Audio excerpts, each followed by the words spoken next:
Ndugu mgeni rasmi, mkurugenzi wa VETA kanda ya Ziwa, pamoja na huduma na mafunzo ya ufundi ndani ya chuo chetu, taasisi pia Professor Mwela Foundations inashughulika na huduma mbalimbali za kijamii, hususan kuanzia ngazi ya Tarime pamoja na nchi nzima kwa ujumla kama ifuatayo.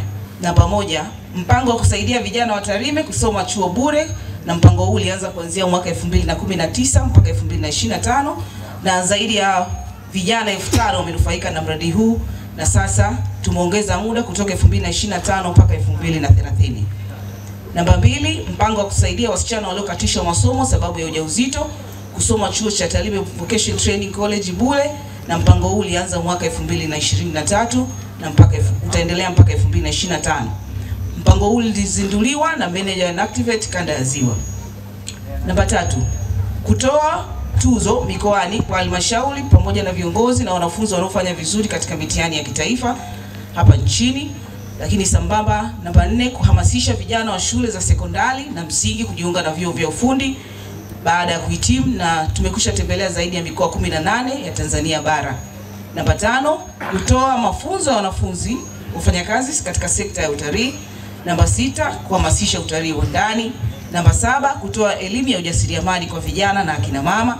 Namba 8, kuhamasisha watoto wa kike juu ya umuhimu wa elimu Tanzania. Na wasalimu kwa jina la Jamhuri ya Muungano wa Tanzania. Majina yangu naitwa ASP Hamisi Wembo, ndiye mkuu wa usalama barabarani Tarime Rorya. Ni kweli kama mkurugenzi alivyosema, sina muda mrefu, ni Januari nimeingia mwaka huu 2025, kwa sasa hivi na utafuta mwezi wa 5. Lakini kimsingi siwezi kusema bado ni mgeni. Sisi hatuna ugeni makamanda. Sawa sawa. Kwa kazi kimsingi zinaendelea. Ndugu yangu Ezbon, mimi nichukue nafasi hii kwanza kukupongeza sana. Kimsingi hata mimi nimefaidika sana na chuo chako. Na kama ilivyo hapa wanafunzi 44 wanatoka wamefaulu kozi mbalimbali.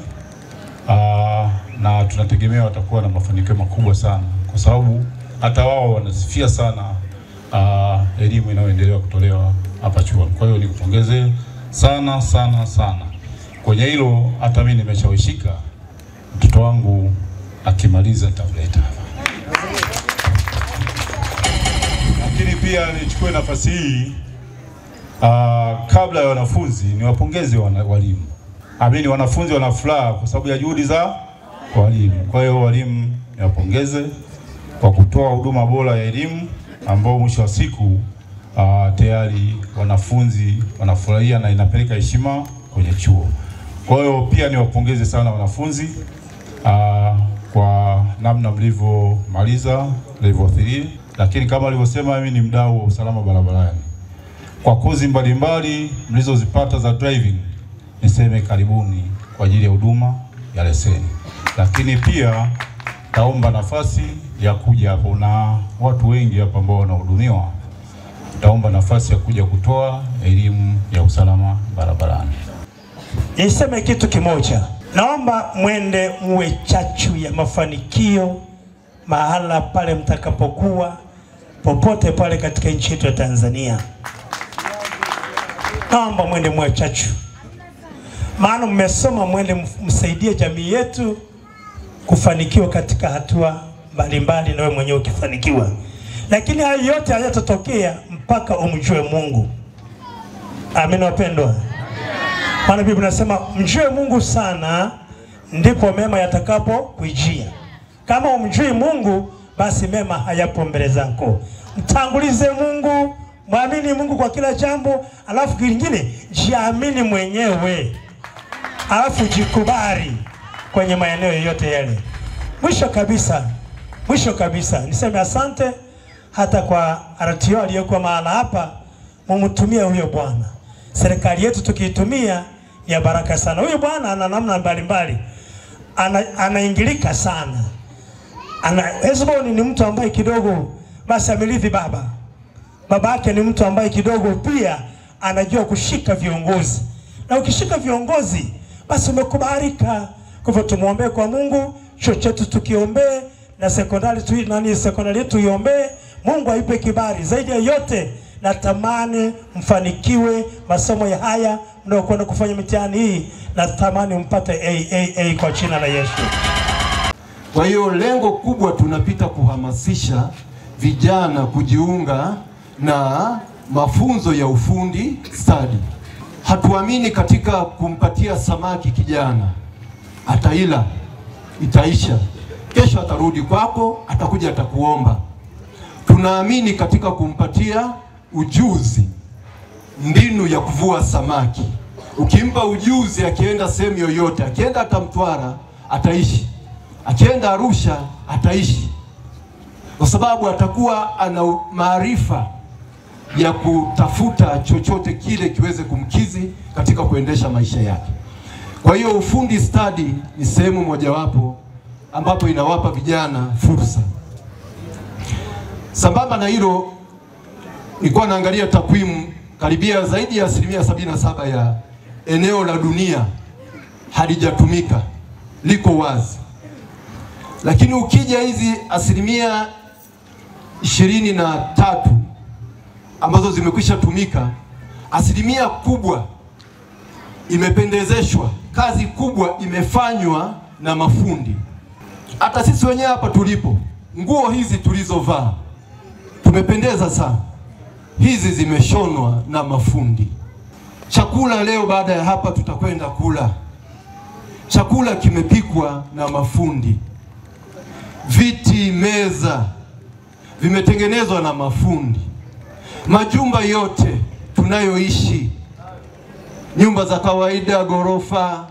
Kwa hiyo tunaposema VETA au fundi stadi, tunaitikia fursa kama zote. Maana bado tuna fursa nyingi, tuna nafasi kubwa sana ya kuendelea kufanya kazi na kujaza ile 77% ambayo bado haijajazwa. Kwa hiyo tunaona bado tuna fursa nyingi mno. Kama mnavyotambua, juhudi za serikali ya awamu ya 6 ni kujenga na kuhakikisha vyuo vya ufundi stadi vinatapakaa Tanzania nzima kwa ngazi mbalimbali. Kwa hiyo hizo ni jitihada za serikali yetu. Tunaipongeza sana rais wetu, mama yetu Daktari Samia Suluhu Hassan.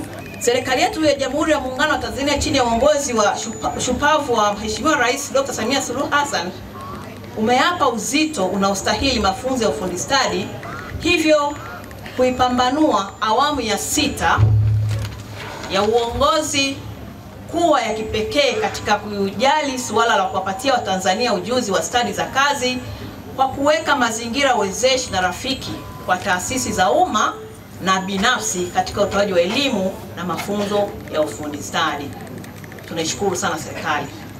Kati ya jitihada zilizofanyika ni kuhakikisha vinajenga vyuo vya utoaji wa elimu na mafunzo ya ufundi stadi katika ngazi zote kama nilivyosema, za mkoa na wilaya. Hata hivyo, kutokana na uhitaji mkubwa uliopo na katika kuendeleza ushirikiano na sekta binafsi, serikali inaendelea kuunga mkono juhudi za vyuo binafsi kama hiki cha Tarime katika kuchangia maendeleo ya taifa kupitia wahitimu walioandaliwa na kupewa ujuzi unaowawezesha kutengeneza ajira mbalimbali za kazi. Nimefurahishwa sana na mandhari tulivu ya chuo hiki kama mnapopaona. Ninawapongeza sana kwa upandaji na utunzaji wa miti, na nawasihi kuendelea kutunza mazingira na kuyaboresha. Unaona kijani hapa Hongereni sana. Kutokana na risala niliyosomewa, kati ya mambo yaliyotajwa ni historia fupi ya chuo na maelezo juu ya maendeleo yake, ambapo nimebaini kuwa chuo hiki kimepiga hatua kubwa tangu kuanzishwa kwake, kwani kimetoa ujuzi na kwa takriban wanafunzi zaidi ya 5,000 ambao ninaamini huko waliko wameweza kujiajiri au wameweza kuajiriwa au pengine wameajiri wengine. Wito na rai yangu kwenu wahitimu, mkumbuke kwamba mnategemewa na wazazi wenu na wako hapa, walezi wenu, jamii na serikali, kuwa mafunzo mlioyapata yatawasaidia sana katika maisha yenu ya sasa na ya baadaye. Kwa watakaoingia katika ajira isiyo rasmi, ni vema na ninawashauri kuunda au kujiunga na vikundi vidogo vidogo ili kupata mikopo. Ipo mikopo katika jamii yetu na serikali inatoa mikopo kwa vikundi. Basi nawasihi mkajiunge ili msibaki hivyo, bali muendelee kutekeleza ile ambayo mmejifunza. Ni wazi serikali ya awamu ya 6 ni rafiki kwa vijana ambao ni moja ya makundi ambayo yanawezeshwa kwa kupewa mikopo. Hatua hiyo ni muhimu kwenu na mnaweza kujikuta mnamiliki makampuni makubwa. Shukrani zangu za dhati na mahususi ninazitoa pia kwa taasisi ya Profesa Mwera Foundation kwa kubaini mipango yake ndani ya jamii kama ilivyobainishwa na mkuu wa chuo, ikiwa ni pamoja na kusaidia wasichana waliokatishwa masomo kwa sababu mbalimbali ikiwemo kupata ujauzito. Hongereni kwa juhudi hizi za kuwajengea uwezo wasichana, na niwasihi wazazi wote kuchangamkia fursa hii, kwani tukumbuke kuwa ukimwelimisha mwanamke umeelimisha jamii nzima. Kwako mkurugenzi wa chuo hiki, nakupongeza sana kwa kazi nzuri ulioifanya kwa kipindi chote cha miaka 11 katika utoaji wa elimu na mafunzo ya ufundi stadi. Uwepo wa taasisi yako hii inafanya shughuli nyingi kama ilivyoelezwa na mkuu wa chuo ni wa tofauti ambao unapelekea chuo hiki kuwa cha kipekee. Hongera sana. Kwa wazazi na walezi, chuo hiki kwa takriban ya miaka 3 kimeweza kuwalea vizuri vijana wetu ama vijana wenu, na nina imani watarejeshwa kwenu wakiwa salama na wenye mabadiliko chanya ya ujuzi. Hivyo nalo jukumu la kulinda na kuyaendeleza mafanikio hayo walioyapata. Kwa wahitimu 44 mlioko hapa, nachukua nafasi hii kuwataka wahitimu wote mzingatie na kuyapa uzito unaostahili mambo muhimu yakiwemo mliojifunza katika kipindi chote mlichokuwa chuoni hapa. Mtambue huko mwendapo ni zaidi kuwa mabalozi wazuri. Mmetoka hapa na mnatambulika, mmetoka Tarime VTC, lakini pia ninyi ni mafundi, mmetoka katika ufundi stadi. Basi uweni mabalozi wazuri wa kutumia ipasavyo kikamilifu elimu na ujuzi uliompata chuoni hapa, kawe kioo kwenye jamii itakayoikuta huko mnapokwenda.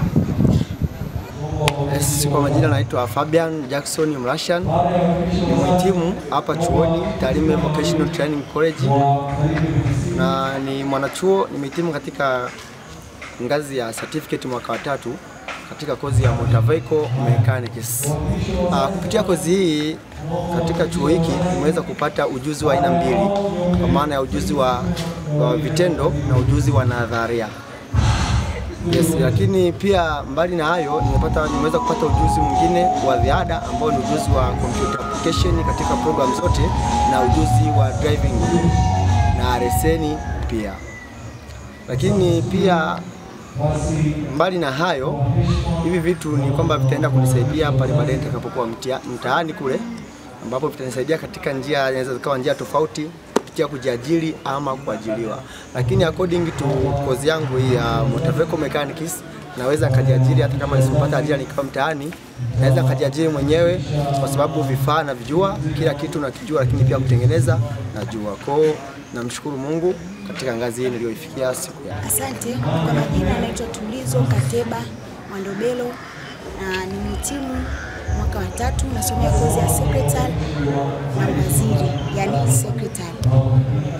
Pia kwa hapa nilipofika kipindi nilikuwa level 1, nilikuwa natamani nijue vitu, lakini nikajua kompyuta, nikajua jinsi ya kuendesha gari.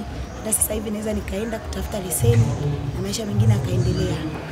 Na pia napenda kuwashauri wale ambao wamesoma labda huko wameenda form 6 wakaenda chuo degree, kwa sababu wale mara nyingi wamesoma kwa nadharia, lakini sisi hapa tunasoma nadharia na vitendo. Sasa ukienda huko makazini ile nadharia tunaacha pembeni, tunafuata vile vitendo. Sasa nawashauri kwamba nao kama walivyosoma huko degree labda hawakupata ile mafunzo kwa vitendo, wanaweza karudi VETA hapo wakaendeleza tu wakasoma wakapata kitu. Na hata nikienda ndani naweza kujianzishia kwa ofisi kangu, maisha yakaendelea, kwa sababu kikubwa ni ujuzi na nimeshaelewa.